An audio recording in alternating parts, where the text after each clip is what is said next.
Civil services academy Lahore में Punjab food authority की जानिब से स्कूल न्यूट्रिशन प्रोग्राम फेज़ 2 के आगाज़ के हवाले से इफ्तिताही तकरीब का इनेकाद किया गया। मुआविन सलमा बट, हरदिल अजीज ईमानदार, काबिल DG food authority Mohammad Asim Javed और DG civil services Farhan Aziz Khwaja ने भी शिरकत की। सिविल सर्विसेज स्कूल से फेज़ 2 का फीता काट कर इफ्तिताह किया गया।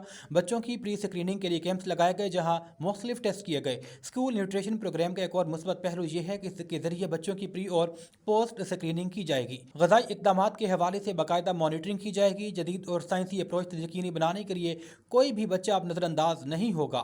यहाँ ये बात भी काबिल ज़िक्र है कि वर्ल्ड हेल्थ ऑर्गेनाइजेशन और यूनिसेफ बारहा इस हकीकत पर जोर दे चुका कि बच्चों की इब्तदाई 5 साल की खुराक मुतवाजन हो।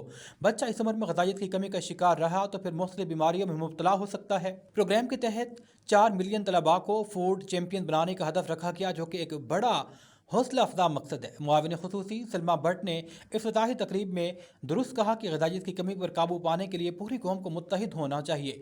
वालिदैन को चाहिए कि घरेलू सतह पर बच्चों की खुराक पर तवज्जो दें।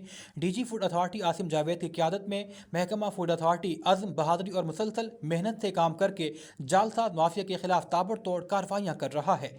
ये सफ़र अभी रुका नहीं बल्कि आगे बढ़ रहा है। नई सोच, जदीद हिकमत अमली और अवामी शमूलियत के साथ हम सब इस मिशन में शामिल हो जाएंगे तो वो दिन दूर नहीं कि पंजाब मिलावट माफिया से पाक हो जाएगा।